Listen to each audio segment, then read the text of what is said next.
Hi అండి, అందరికీ good morning. అందరూ ఎలా ఉన్నారండి? మేమైతే చాలా చాలా బాగున్నాం. అలాగే మీరందరూ చాలా బాగుండాలని మనస్ఫూర్తిగా కోరుకుంటున్నాను. అండ్ ఇక్కడ నేను ఇవాళ నా ట్యూస్డే మార్నింగ్ రొటీన్ని మీతో షేర్ చేసుకుంటున్నానండి. ఇవాళ ట్యూస్డే కాబట్టి మార్నింగ్ నేను పూజతోనే నా రొటీన్ అనేది స్టార్ట్ చేద్దామని ఇంకా మార్నింగ్ అయితే దీపారాధన అయితే చేసుకుంటున్నానండి. దీపారాధన చేసుకోవడం కోసం ముందుగా ఇవన్నీ కూడా ఒకేసారి సర్ది పెట్టేసుకుంటున్నానండి. ఎందుకంటే మా పూజా రూము చాలా చిన్నది కదా, అంటే అక్కడ మేము స్టాండింగ్ పొజిషన్లోనే దీపం అనేది పెట్టుకోవాలి. అండ్ ఇక్కడ మనం ఇంకా ఆయిల్ అన్నీ అక్కడ నుంచి పోస్తుంటే సరిగ్గా ఉండట్లేదు అనమాట. అందుకే నేను ఇవాళ ఏం చేశానంటే ముందుగా కింద కూర్చుని అన్నీ రెడీ చేసుకొని ఒకేసారి వెళ్ళి దీపం పెట్టుకుందాం కదా అని చెప్పేసి ఇవాళ అయితే ఇలా ట్రై చేశానండి. ఇలా అయితే కొంచెం మనకి మనశ్శాంతిగా అంటే ప్రశాంతంగా పనులన్నీ త్వరగా అయిపోయినట్టు కూడా అనిపిస్తాయి కదా. అండ్ ఇక్కడైతే నేను ఇంకా ఈ పనితోనే నా ట్యూస్డేని స్టార్ట్ చేస్తున్నానండి. అండ్ ఎవరైనా మన ఛానల్ని ఫస్ట్ టైం చూస్తున్నట్టయితే కనుక ప్లీజ్ అండి లైక్ చేయండి, షేర్ చేయండి అండ్ కమెంట్ కూడా చేయండి. అలాగే అందరిలాగే నన్ను కూడా సబ్స్క్రైబ్ చేసుకొని ఆదరిస్తారని మనస్ఫూర్తిగా కోరుకుంటున్నాను. అండ్ ఇంకా ఇక్కడ దీపపు కుందుల్లో ఆయిల్ అయితే వేసేసానండి. మేమైతే 2 దీపాలు, 2 పెద్ద దీపాలు 2 చిన్నవి పెట్టుకుంటామండి. అండ్ మొత్తం 4 అనమాట. 4లో 2 ఒత్తులు, 1 ఒత్తు చొప్పున వేసుకుంటాము. అందరూ ఇలాగే వేసుకుంటారు అనుకుంటున్నాం. కొంతమంది ఎక్కువ ఒత్తులు కూడా వేసుకుంటారట, మరి నాకు తెలియదు. మేమైతే ఇలాగే 2 ఒత్తులను కలిపి 1 ఒత్తు కింద వేస్తామండి. అండ్ ఇక్కడ మా పూజ గది అయితే చిన్న షెల్ఫ్లా వచ్చింది కదండి, మీ అందరికీ తెలుసు. అందుకే మేము అందులో పటాలు ఎక్కువ పెట్టుకోలేము, అలాగే దీపాలు కూడా ఎక్కువ పెట్టుకోలేము అనమాట. పూజ గదికి తగ్గట్టే మనం అన్నీ చేసుకోవాలి కదా, అందుకే మేము అన్నీ చిన్న చిన్నవి అక్కడ సరిపోయేంతవే తీసుకున్నామండి. మామూలుగా అయితే నాకు పెద్ద పూజ గది ఉండి చక్కగా ఎక్కువ పటాలు పెట్టుకొని మనం ప్రశాంతంగా కూర్చొని పూజ చేసుకోవడం అంటే చాలా ఇష్టం అనమాట. కానీ ఇక్కడైతే ఆ ఫెసిలిటీ ఉండదు. మేము ఎప్పుడైనా స్పెషల్ డేస్లో ఎక్కువ బాగా పీఠం వేసుకొని పూజ చేసుకోవాలన్నప్పుడు అప్పుడు కింద పీఠం వేసుకొని పూజ చేసుకుంటామండి. లేదు అంటే కనుక ఇక్కడ నుంచొని ఇంకా మేము దీపం అనేది పెట్టేసుకుని దండం పెట్టేసుకుంటాము. అందుకే ఇవాళ అట్లీస్ట్ ఇవి ప్రిపేర్ చేసుకునేదైనా కూర్చొని మంచిగా చేసుకుందాం ప్రశాంతంగా అనిపించింది. అందుకే ఇలాగ కూర్చుని అయితే చేస్తున్నాను అనమాట. అండ్ ఇక్కడ ఇంకా అన్నీ రెడీ చేసేసుకొని ఇంక వెళ్ళి దీపం అనేది ముట్టించేస్తానండి. చాలామందికి చాలా హౌసెస్లో కూడా ఇలాగా పూజ అంతా హౌస్ అంతా బాగానే ఉంటుంది, కానీ పూజ గదులు బాగా చిన్నగా పెట్టుకుంటారు. కొంతమంది అయితే మంచిగా రూమ్ అనేది పెట్టుకుంటారు కదండి, మేబీ అది వాస్తుతో ఉంటుందనుకుంటా, మనకు తెలియదండి.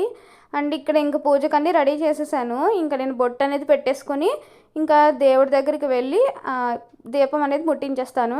అండ్ ఇక్కడ నేను పూజ అయితే చేసేసుకున్నానండి. పూజ చేసేటప్పుడు వీడియో తీయడానికి ఎవరు లేరు, అందుకే పూజ అయిపోయిన తర్వాత నేను మీకైతే వీడియో షూట్ చేస్తున్నాను. అండ్ అక్కడ మందారాలు మనమేనండి, చెప్పాను కదండి మొన్న కడియం నుంచి తీసుకొచ్చానని. రోజుకి ఒక్కటైనా సరే వస్తాయండి మనకి. అండ్ ఇక్కడ ఇంకా పూజ అయిపోయిన తర్వాత ఇంకా టిఫిన్ అనేది చూస్తున్నాను అనమాట. అమ్మ మొన్న సండే వెళ్ళినప్పుడు మినప్పప్పు అనేది కడిగేసి ఇచ్చిందండి. ఇంకా వచ్చిన తర్వాత నేను మర్చిపోయాను, ఇంకా టిఫిన్స్ అవి ఇంకా ఇంట్లో వేయలేదు. ఇంక ఇవాళ ఈ పప్పు అంతా తీసేసి కొంచెం గార్లికి అలాగే ఇంకా ఇడ్లీకి కూడా ఒకేసారి ప్రిపేర్ చేసేద్దాం బ్యాటర్ అని చెప్పేసి ఇంకా మిక్సీ చేసేస్తున్నాను అనమాట. అండ్ ఇక్కడ మేమైతే పొట్టు మినపప్పు యూస్ చేస్తామండి. మాకైతే చాయ్ మినపప్పు నచ్చదు. అండ్ మా సైడ్ అయితే మినపప్పు పండిస్తారు కదా, మాకైతే బాగా దొరుకుతుంది. అందుకే ఎక్కువగా మేము బల్క్గా తీసేసుకుంటాం. ఇన్ని కొంచాలు లెక్క మాకు సంవత్సరం సరిపడా తీసేసుకొని ఇంకా మేము ఇలాగ దీన్ని క్లీన్ చేసుకుని ఇలా యూస్ చేస్తామన్నమాట. ఎప్పుడైనా ఇది అయిపోయిన పక్షంలో మేము చాయ్ మినపప్పు అనేది వాడతాం, కానీ మా ఈస్ట్ వెస్ట్లో మ్యాక్సిమం ఇలాగా మినప్పప్పే కొనుక్కుంటారండి. అండ్ ఇక్కడ నేను గార్లిక్ అయితే రుబ్బేశాను వాటర్ వేయకుండా, అలాగే ఇంకా ఇడ్లీకి కూడా రుబ్బేశాను అనమాట, పక్కన పెట్టేశాను. ఇంకా అది ఫ్రిడ్జ్లో పెట్టానండి. గార్లిక్ కొంచెం టైం పడుతుంది కదా, మనం గారెలు వేసేటప్పుడు పప్పుని రుబ్బిన తర్వాత ఒక 1 అవర్ అయినా ఫ్రిడ్జ్లో పెడితే గారెలు మంచిగా వస్తాయి. అండ్ ఇక్కడ నేను ఇంకా మా హస్బెండ్ కోసం ఎగ్స్ అనేవి బాయిల్ చేస్తున్నాను అనమాట. ఈ 2 ఎగ్స్ కూడా మా హస్బెండ్కేనండి. నాకైతే బాయిల్డ్ ఎగ్ పడదు అనమాట. పడదు మీన్స్ నాకు గ్యాస్ట్రిక్ ప్రాబ్లం ఉంది. సో దట్ ఏంటంటే నాకు ఇంకా డైజెషన్ అవ్వదు అనమాట. బాయిల్డ్ ఎగ్ ఎప్పుడు కూడా నాకు నచ్చదు. అందుకే నేను మా హస్బెండ్కి మాత్రమే 2 ఎగ్స్ అనేవి బాయిల్ చేస్తున్నాను. నార్మల్గా నాకు ఎగ్స్ కర్రీలో కూడా ఇష్టం ఉండదండి, బాగా ఫ్రై చేసి కర్రీ చేస్తేనే తింటాను. అలా ఇంకా ఈ వితౌట్ ఆనియన్ ఆమ్లెట్ అయితే తింటానండి. ఆనియన్స్తో నాకైతే ఆమ్లెట్ నచ్చదు. చాలామంది ఆనియన్స్తో ఎంజాయ్ చేస్తారు, బట్ నాకైతే నచ్చదు అనమాట. అండ్ మీలో ఎంతమందికి ఆమ్లెట్ ప్లెయిన్గా ఇష్టం అనేది కింద కామెంట్ సెక్షన్లో షేర్ చేయండి. నాకైతే ప్లెయిన్ ఆమ్లెట్స్ అంటే ఇష్టము.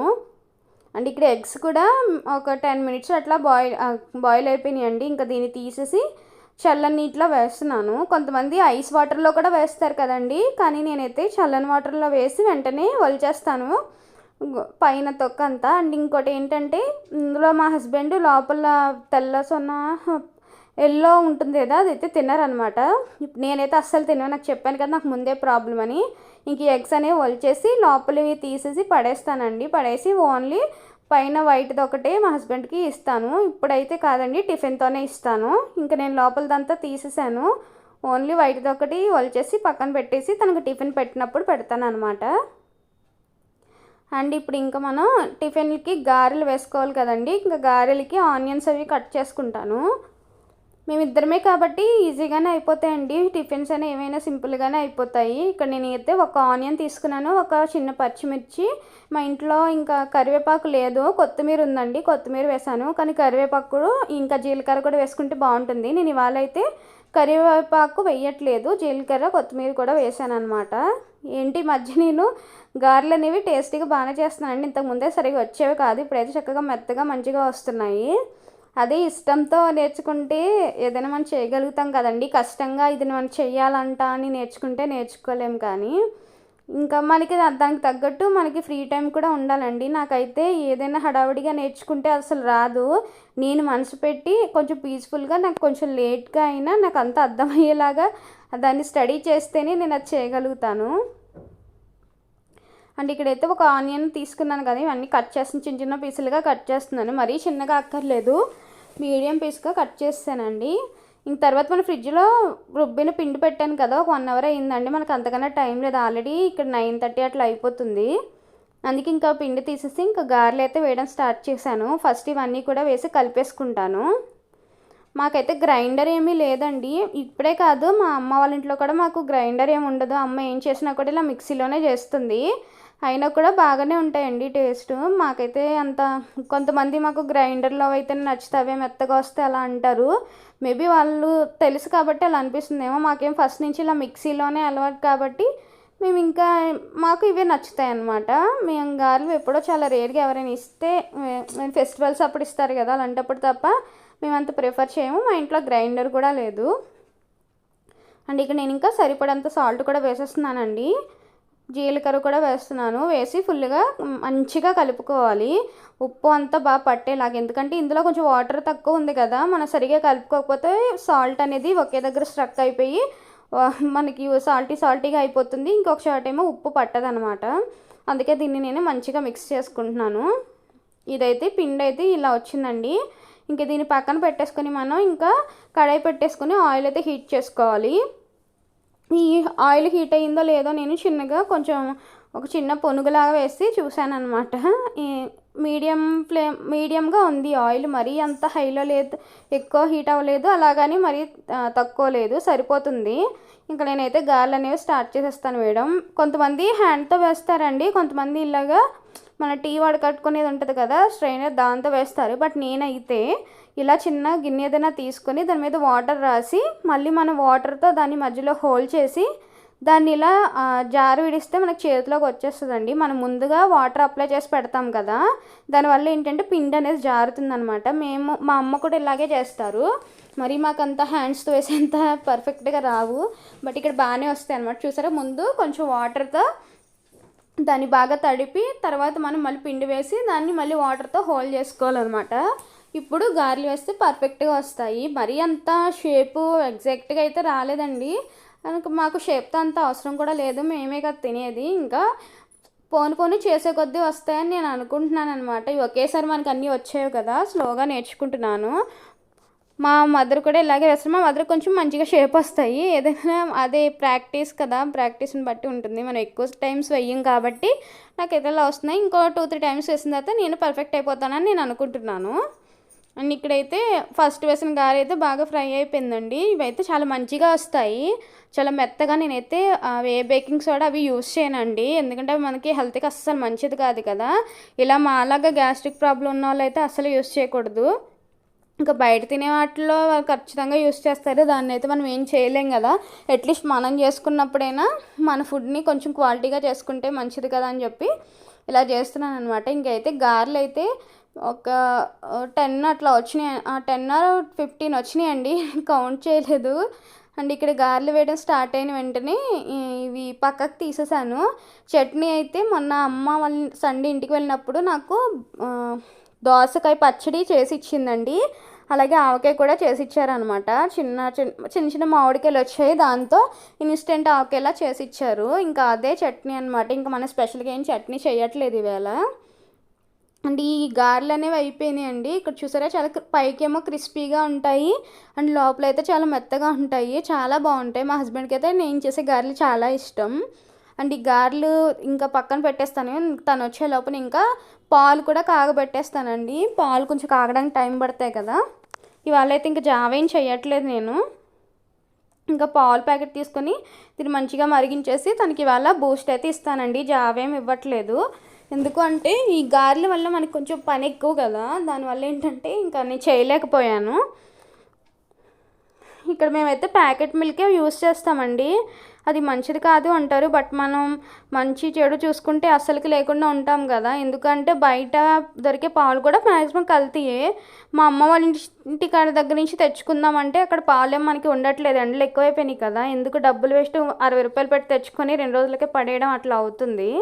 అందుకే ఇంకా ప్యాకెట్ పాలు యూస్ చేస్తున్నాం. ఇంకా అందరితో పాటే మనం, అందరూ సిక్ అయితే మనం సిక్ అవుతాం, లేకపోతే లేదు. ఇంకా అందరూ పాటించే మనం పాటిద్దాంలే అని చెప్పేసి ఇంక ప్యాకెట్ పాలు యూస్ చేస్తున్నాం. మాకు ఇలా ఒక ప్యాకెట్ తెచ్చుకుంటే మినిమం ఒక 3 డేస్ అట్లా వచ్చేస్తాయి అనమాట, ఇద్దరమే కదా. అండ్ ఇక్కడ నేను పాలు మరిగేలోపు మార్నింగ్ టిఫిన్ కోసం ఇవన్నీ తీసాను కదా, మిక్సీలు ఇవన్నీ కూడా నీట్గా వాష్ చేసేసుకుంటాను. అప్పుడు మనకి కొంచెం బర్డెన్ తగ్గినట్టు ఉంటుంది. ఇంకా అదన్నీ అయిపోయిన తర్వాత మా హస్బెండ్ అయితే వచ్చేసారండి ఫ్రెష్ అయ్యి. తనకైతే టిఫిన్ పెట్టేసి ఇచ్చేస్తున్నాను. తనకి ఇలాంటి ఆయిలీ ఫుడ్ అంటే చాలా ఇష్టం. నాకేమో అంత పొద్దునే తినలేను అనమాట. నాకు కొంచెం తిప్పేసినట్టు అట్లా ఉంటుంది ఆయిల్ తింటే.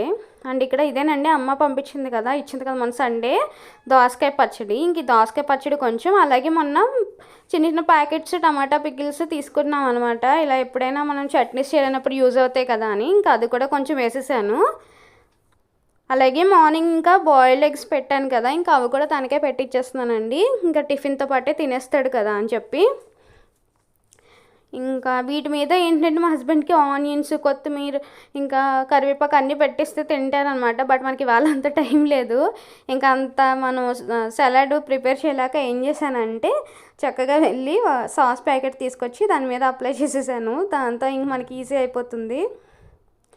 ఇక్కడైతే మేము తనైతే అన్నింటిలో టమాటా సాస్ యూస్ చేస్తారు. అంతేలేండి, మనకి ఒక్కొక్కరికి వైట్ ఆపోజిట్లో తగులుతారు కదా. అండ్ ఇంకా ఇంతేనండి, ప్లేట్ రెడీ అయిపోయింది, టిఫిన్ ప్లేటు. తనకి ఏంటంటే ప్లేట్స్ అనేవి కొంచెం వెడల్పుగా ఉండాలన్నమాట, లేకపోతే మా ఇద్దరికి ఫైటింగ్ అయిపోతుంది అవేళ. అందుకే తనకి కొంచెం పెద్ద ప్లేట్లో వేసి ఇచ్చేసానండి. అండ్ ఇక్కడ ఇంకా మార్నింగ్ ఇంకా పాలు కాగబెట్టేస్తాను కదా, దాన్ని అయితే నేను ఇంకా బూస్ట్ అయితే కలుపుతున్నాను. మేము రెగ్యులర్గా బూస్ట్లో హార్లిక్స్ ఏం తాగమండి. మన కిరాణా తెచ్చినప్పుడు ఇంకా ఒక 2 ప్యాకెట్స్ అట్లా తెచ్చాను. తెచ్చి ఇంక వాళ్ళ జావలేదు కదా, దాన్ని దీంతో రీప్లేస్ చేసేద్దాం కదా అని చెప్పి ఇంకా బూస్ట్ ప్యాకెట్ అయితే ఓపెన్ చేసి తనకైతే ఇచ్చేస్తాను. తనే హ్యాపీ అవుతాడు కదా. ఇలాంటివి అయితే టీలు కాఫీలు అంత ఇంట్రెస్టింగ్గా తాగరండి మా హస్బెండ్, మీకు ఆల్రెడీ చెప్పున్నాను. అలానే ఒట్టు మిల్క్ కూడా తాగలేరు అనమాట. అందుకే ఎప్పుడైనా ఇలా చేసిస్తాను. ఇంకా మన హస్బెండ్స్ కూడా మనం కొంచెం వాళ్ళకి నచ్చినవి టైం తీసుకుని, రోజు చేయలేకపోవచ్చు కానీ ఎప్పుడైనా ఇలా టైం తీసుకుని చేస్తే వాళ్ళు కూడా హ్యాపీగా ఉంటారు కదండి. అండ్ ఇవాళ వీడియో అయితే ఇదేనండి. ప్లీజ్ అండి నచ్చితే కనుక please like, share and subscribe అండి. Thanks for watching.